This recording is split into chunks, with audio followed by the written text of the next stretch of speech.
Good afternoon sir. Good afternoon बच्चे। तो आज हम लोगों को क्या पढ़ना है? श्वसन।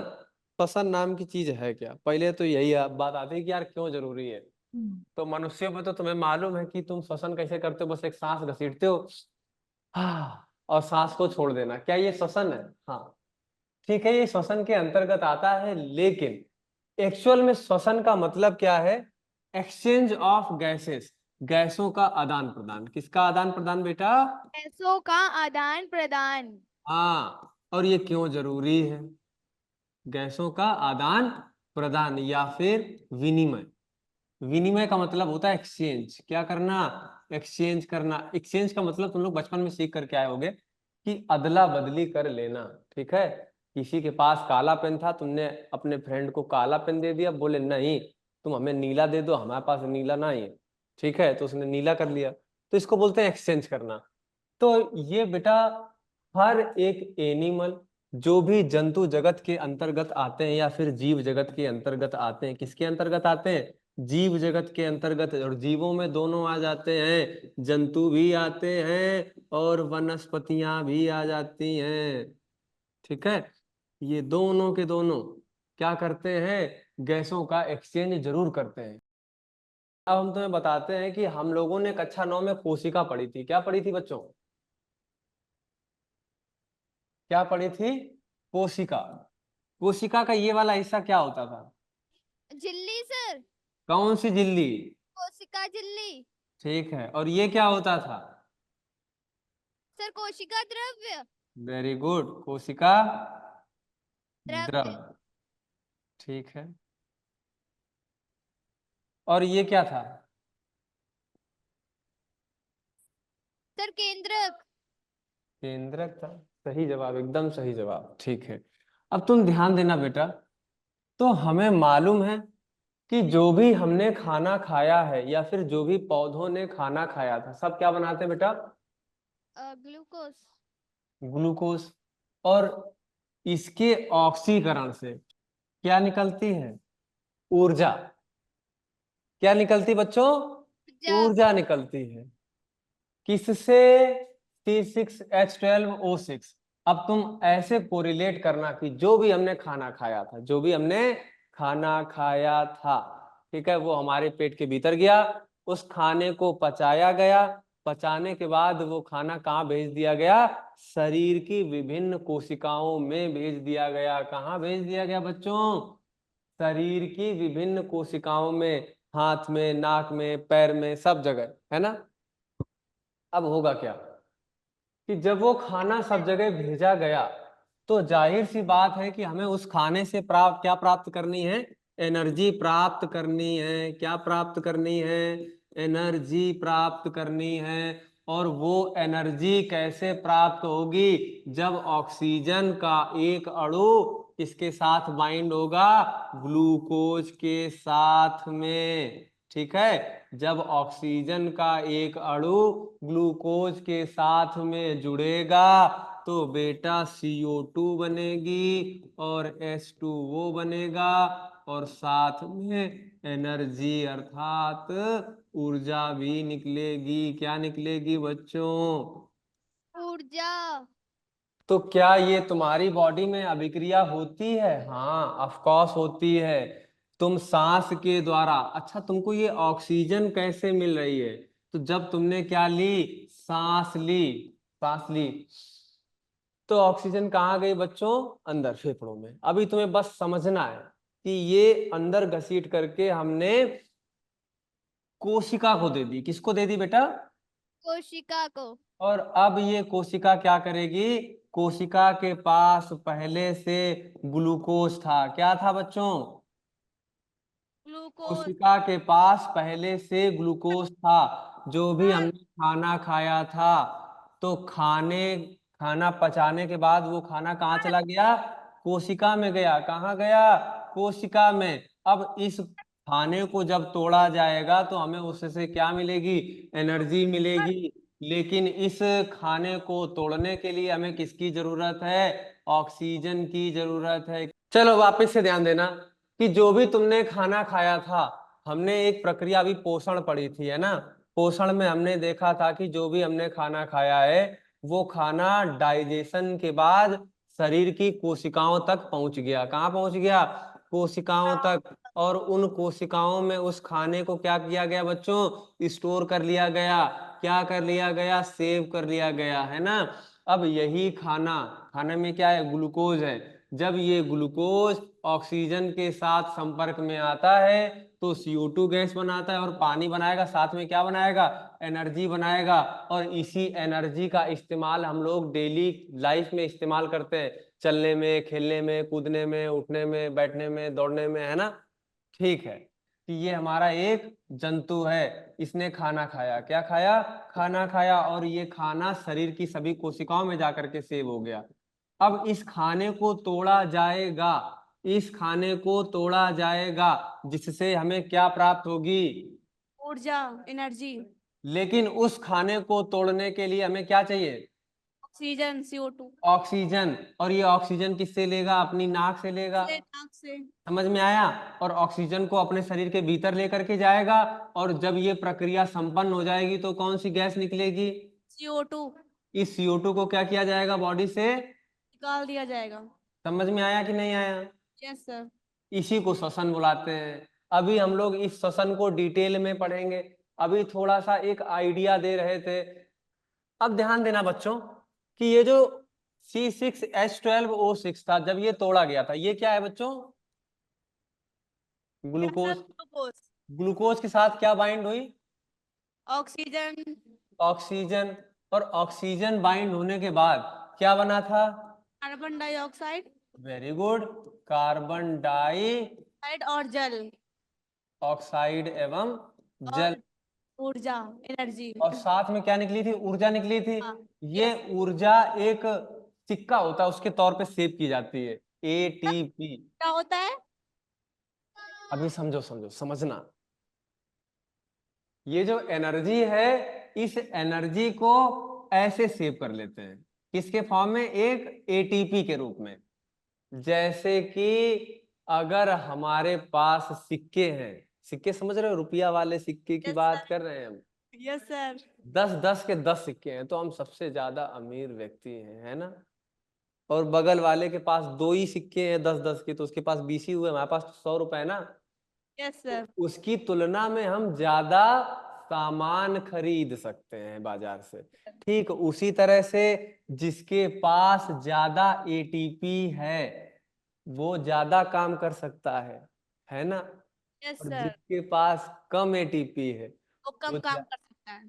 जाहिर सी बात। तो ज्यादा ATP के लिए हमें क्या चाहिए होगा? ज्यादा से ज्यादा ऑक्सीजन चाहिए होगी और ज्यादा से ज्यादा ग्लूकोज चाहिए होगा। बात समझ में आई कि नहीं आई? Yes sir. पक्का? Yes sir.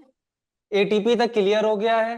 अब हम लोग थोड़ा सा आगे और बढ़ेंगे तो हम लोग बात करते हैं कि ये श्वसन कितने प्रकार का होता है। किसकी बात करेंगे बच्चों? श्वसन के प्रकार। श्वसन के प्रकार। श्वसन कितने प्रकार का होता है? सर दो दो प्रकार का होता है, कौन सा? ऑक्सी। एक है वायवीय श्वसन और एक है अवायवी। वायवीय श्वसन। अब ये वायवीय श्वसन तथा अवायवीय श्वसन क्या है ना। इसमें ऑक्सीजन की उपस्थिति अनिवार्य होती है हाँ सर वायवी में, और हाँ सर अवायवी में ऑक्सीजन की उपस्थिति नहीं होती है। ठीक है, ध्यान देना बच्चों। क्या है? जब हमारे पास ढेर सारी ऑक्सीजन आ रही है, क्या आ रही है? ढेर सारी ऑक्सीजन आ रही है। इसकी डेफिनेशन में तुमको सीधे लिखना है कि ऐसा श्वसन जिसमें हमें ऑक्सीजन की बहुत जरूरी है। ऐसा श्वसन जिसमें ऑक्सीजन उपस्थित है, उस श्वसन को हम लोग क्या बुलाते हैं? वायवीय श्वसन या फिर ऑक्सी श्वसन। क्या बुलाते हैं बच्चों? वायवी या फिर ऑक्सी। ऑक्सी श्वसन। अब ऐसा श्वसन जिसमें ऑक्सीजन अनिवार्य नहीं है, उसे अवायवी श्वसन। हाँ, ऑक्सीजन अनिवार्य नहीं। ठीक है, यस सर। तो हम लोग इसकी रिएक्शन लिख करके देखते हैं। तो भैया हमें मालूम है कि क्या कराना है, हमेशा हमारे पास किसका मॉलिक्यूल होगा? ग्लूकोज का। ग्लूकोज का, वेरी गुड। अब इस ग्लूकोज में क्या ऐड कराएंगे? Sir oxygen. तो जब ऑक्सीजन ऐड कराते हैं तो ये क्या बनाएगी? CO2 प्लस H2O प्लस ऊर्जा ATP। अब यहीं पर बात समझने वाली है बच्चों, सारा का सारा खेल यहीं पर है। Yes sir. इसको बोलते हैं पूर्ण दहन। क्या बुलाते हैं? पूर्ण दहन। होलिका दहन सुना है तुमने? Yes sir. क्या करते हैं उसमें? आग जलाते हैं। आग ही जलाते हैं, ठीक है। दहन का मतलब क्या हो जाएगा? जलाना। दहन का मतलब क्या हो जाएगा?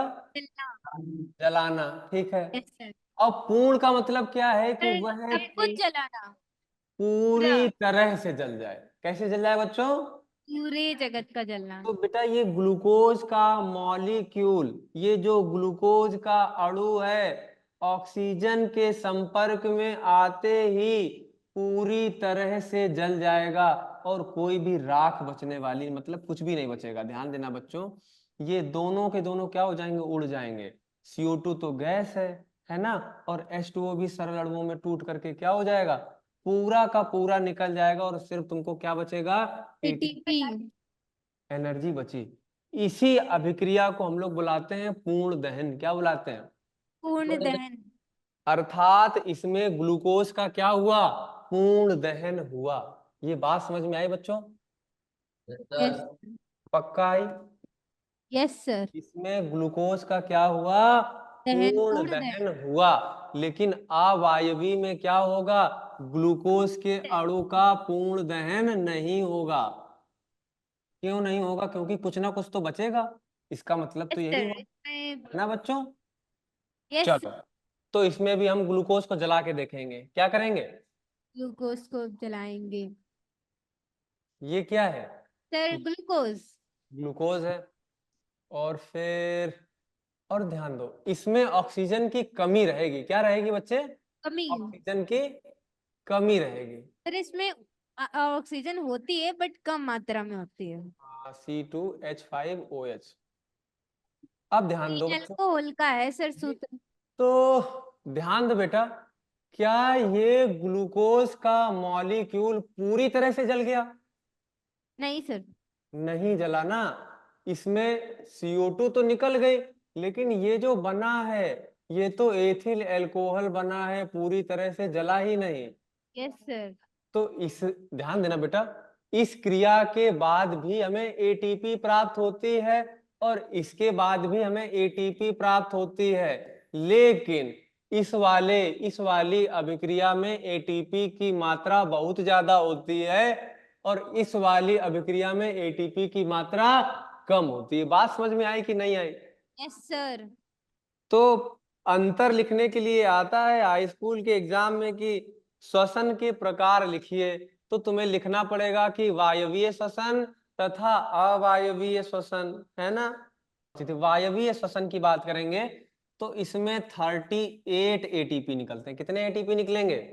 और इस ATP। और इसमें कितने निकलेंगे? इसमें 2। आप सोचो कि तुम एक जगह काम करने जा रहे हो। यस। कहाँ जा रहे हो? काम करने। काम करने। और एक जगह से तुमको 38 रुपया मिल रहे हैं और एक जगह से तुमको 2 रुपया मिल रहे हैं, तो तुम किधर जाओगे? 38 वाले में कि 2 रुपया वाले में? 38 वाले में। सर ये जाहिर सी बात है कि सबके सब काम भागेंगे, 38 रुपए वाले पे जाएंगे। Yes sir. हाँ। अब बात आती है कि ये संपन्न कहाँ कहाँ पर होता है ना। तो एल्कोहलिक फर्मेंटेशन की बात करेंगे हम लोग। तुम लोगों ने भी अपने घरों में देखा होगा, खमीर जानते हो? हाँ सर सुना है। ये कुछ प्रकार के बैक्टीरिया हैं, ठीक है, जो क्या करते हैं? एल्कोहलिक फर्मेंटेशन करते हैं। हम लोग इसमें ज्यादा डिटेल में नहीं जाएंगे। अभी तुम्हें समझना क्या है कि बैक्टीरिया क्या है बच्चों? एक प्रकार के जंतु। बैक्टीरिया क्या है बच्चों? सर एक प्रकार का बैक्टीरिया। अरे एक प्रकार का बैक्टीरिया, बैक्टीरिया एक प्रकार के जंतु जगत के अंतर्गत आते हैं, ठीक है। अभी तुम सिर्फ ऐसा मान लो, ठीक है। Yes sir. और अभी तुमको लाइव एग्जांपल दे करके दिखाते हैं। Yes sir. तुम लोग भी अपने घरों में करते हो कि तुम गन्ने का रस लेकर के आए। क्या लेकर के आए? पिपिया आती ना, यस सर। काहे की? तेल की। गन्ने का रस, है ना। और उस गन्ने के रस को भरने के बाद हमने एक ढक्कन लगा करके इसको क्या कर दिया? सील कर दिया। क्या सर कहते हैं? सील समझ रहे हो ना? बंद कर दिया इसको, अब इसको खोलना नहीं है। Yes sir. तो तुम भी जानते हो कि इसके भीतर ऑक्सीजन जाएगी? Yes sir. जाएगी ही नहीं, क्योंकि तुमने तो ढक्कन बंद कर दिया है। यस तो सर। ये बैक्टीरिया सांस कैसे लेंगे? तो इन बैक्टीरिया के अंतर्गत कौन सा श्वसन होगा? अवायवीय श्वसन। कौन सा? अवायवी। और इस अवायवीय श्वसन के चलते, ध्यान देना, जब भी वायवीय श्वसन होगा तो CO2 बनेगा और H2O बनेगा। लेकिन अगर अवायवीय श्वसन हो रहा है तो या तो एल्कोहल बनेगा। क्या बनेगा? Yes sir. और या तो फिर एसिटिक एसिड बनेगा। क्या बनेगा? Acetic acid. हाँ, एसिटिक एसिड। तो तुम्हारे घर पे क्या बनाया जाता है? Acetic acid. कैसे बनाया जाता है? सर इसको सिरका बन जाएगा सर ये। हाँ, सिरका। 15 डेज प्लस क्या करेंगे हम लोग? इसको 15 दिन से रख ज्यादा देते हैं। बन। और फिर ये, हाँ हाँ सही बता रहे हो, जो शुगर है ना गन्ने के रस में, क्या होती है बच्चों? शुगर। और वही मतलब शुगर मतलब शर्करा, C6H12O6। और ये किस में बदल दी जाती है? एसिटिक एसिड में। किस में बदल दी जाएगी? ATP। एसिटिक एसिड में बदल दी जाएगी। किस में बदल जाएगी बच्चों? Acetic acid. तो ये बात तुम्हें समझ में आ गई कि नहीं आई? Yes sir. Very good.